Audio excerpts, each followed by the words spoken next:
विधान परिषद में नेता विरोधी दल हरी सहनी पहुंचे मोकामा और बेगूसराय। कार्यकर्ताओं ने किया जोरदार स्वागत। मोकामा में हरी सहनी ने कार्यकर्ताओं संग किया गंगा स्नान।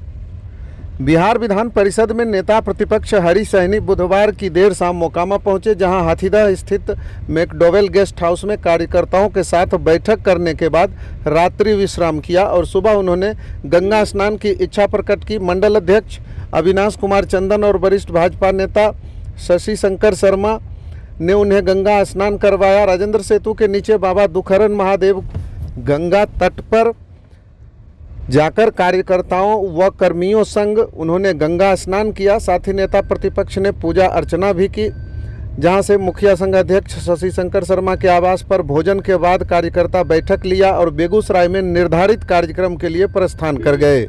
इस अवसर पर वरिष्ठ भाजपा नेता व मुंगेर के लोकसभा संयोजक संजय कुमार, दरियापुर के मुखिया शैलेंद्र प्रसाद, युवा मोर्चा अध्यक्ष रोशन कुमार और दर्जनों कार्यकर्ताओं ने हरी सहनी का जोरदार स्वागत किया। उसके बाद राजेंद्र सेतु से होते हुए नेता विरोधी दल बेगूसराय के सिमरिया पहुंचे, जहां बेगूसराय भाजपा जिला अध्यक्ष राजीव वर्मा समेत भोजल निषाद और मुखिया दिवाकर निषाद सहित तमाम कार्यकर्ताओं द्वारा उनका जोरदार स्वागत किया गया। वहां से बिहट नगर परिषद के कार्यकर्ताओं ने उन्हें रिसीव किया और फूल मालाओं से लाद दिया।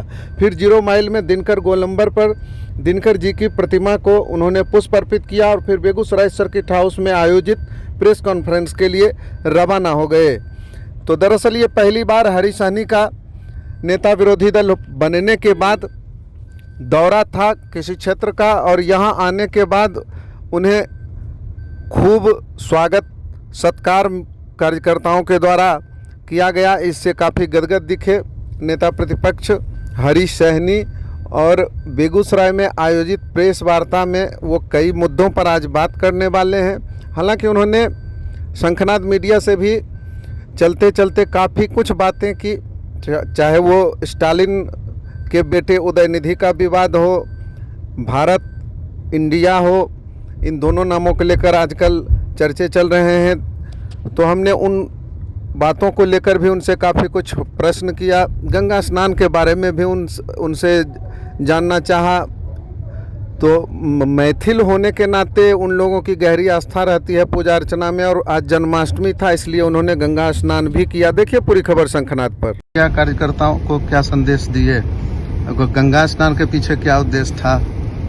कि आज रात्रि में यहाँ प्रवास करने का अवसर मिला, रात्रि में यहाँ रहा। आज जन्माष्टमी भी है और गंगा के तीर पे था, तो सोचा गंगा स्नान कर लेता हूँ। आज खास दिन है, मैया से कुछ मांग लेते हैं।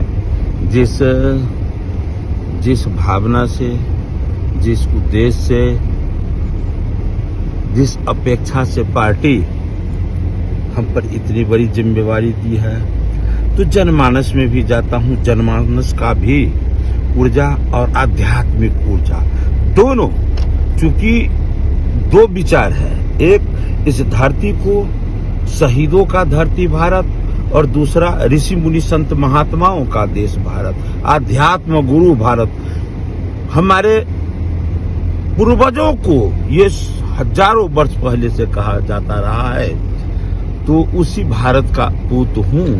इस नाते हर मोड़ पर जहाँ आध्यात्म की रक्षा, धर्म की रक्षा, अपने देश की रक्षा, संस्कृति की रक्षा का बात आता है, तो मन में होता है कि छोटा से छोटा भी अवसर न छोड़ूं। इस नाते मोकामा में कैसा स्वागत रहा? ये क्या कहूँगा, स्वागत तो भावनाओं से होता है। भीड़ तो था ही, जिस भावना से लोग, जितने उत्साह से लोग मिले हैं, जितने उत्साह से लोग हमें आशीष दिए हैं, शुभकामना दिए, इसके लिए मन बहुत प्रफुल्लित है, आनंदित है। सर, राजनीति से एक क्वेश्चन। स्वयं तो विदा ले लिए, लेकिन हमें अंग्रेजों से आजादी दिला गया। उनके जितने भी सम्मान करने वाले हैं, सबको लगता है कि उनके विचारधाराओं का हम भारत बनावे। तो अब बताइए, वो बनाने के लिए देश के एक जो प्रधान सेवक नरेंद्र मोदी जी, वो तो लगे हुए हैं, वो निष्ठा से काम कर रहे हैं। एक जमाना था जब मतलब सनातनी का एक एक मजबूत से मजबूत हमारे धार्मिक स्थानों को मिटाया जा रहा था। आज वो सब कैसे वापस हो? जो कुछ नाम ऐसे थे जिन्हें बदलना लोगों को जरूरी लग रहा था, आज उस पर तो काम कर रहे हैं हमारे। लेकिन दूसरी तरफ स्टालिन के बेटे उदयनिधि कह रहे हैं कि भाई ये हिंदू संस्कृति को ही मिटा दो, ये डेंगू मलेरिया का सामान है। उन पर मुजफ्फरपुर और बिहार में आपराधिक मुकदमा भी दर्ज हुआ है। पहले मैं बता देना चाहता हूँ कि उस समय में भारत और इंडिया वाली बात जो कहा, हमको एक बात बता दीजिए, भारत नाम किसने दिया और इंडिया नाम किसने दिया? देश के ऋषि मुनि संत महात्माओं ने भारत नाम रखा और इस देश में गुलाम भारत में अंग्रेज ने इंडिया नाम रखा। आप भी एक देश के सपूत है, देश के चौथे स्तंभ है। मैं आपसे जानना चाहता हूं, क्या आप नहीं चाहेंगे कि इस देश को हमारे संत ऋषि मुनि महात्माओं ने भारत नाम रखा तो भारत ही रहे? और दूसरी बात, इन लोगों को जो लगता है कि INDIA हुआ है, उस समय से ये प्रधानमंत्री का ये चाल है, तो इनको कहिए तनि से ना अध्ययन कर लेने के लिए और देख लेने के लिए कि ये आज नहीं, ये बहुत पहले से मांग भी होता रहा है। और हमारे प्रधानमंत्री जब विदेश आते जाते रहे हैं तो पत्राचार जो हुआ है उसमें हर में इंडिया नहीं भारत लिखा गया। स्टालिन के बेटे को क्या कहना चाहेंगे? स्टालिन के बेटे के लिए भारत के एक एक सनातनी को, जैसे वो कहे कि जो इससे लड़ने की आवश्यकता नहीं है, डेंगू और मलेरिया से उसको समाप्त करने की आवश्यकता है, तो मैं उन्हें समाप्त करने का बात नहीं करूंगा।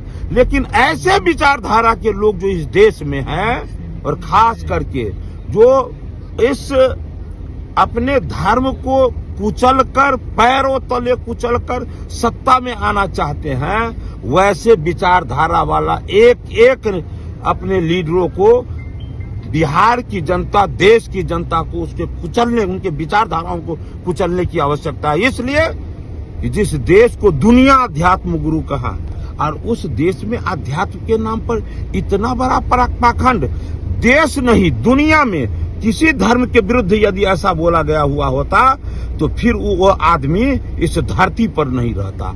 लेकिन वही तो बात है, इसी का तो नाम है सनातन धर्म। ये सनातनी है ही ऐसे कि लोग इनके विरुद्ध चाहे कुछ भी बोले, ये बड़ा शांत स्वभाव के, ये सभी धर्मों का सम्मान करने वाला है, इसीलिए इसे सनातन कहते हैं। और इसीलिए इसका सनातन का संरक्षण होना जरूरी है, इसलिए कि पूरे दुनिया में शांति का पैगाम कोई देने वाला है तो सनातन धर्म के ही पूत देंगे, जो अभी प्रधान सेवक नरेंद्र मोदी जी हैं। Thank you.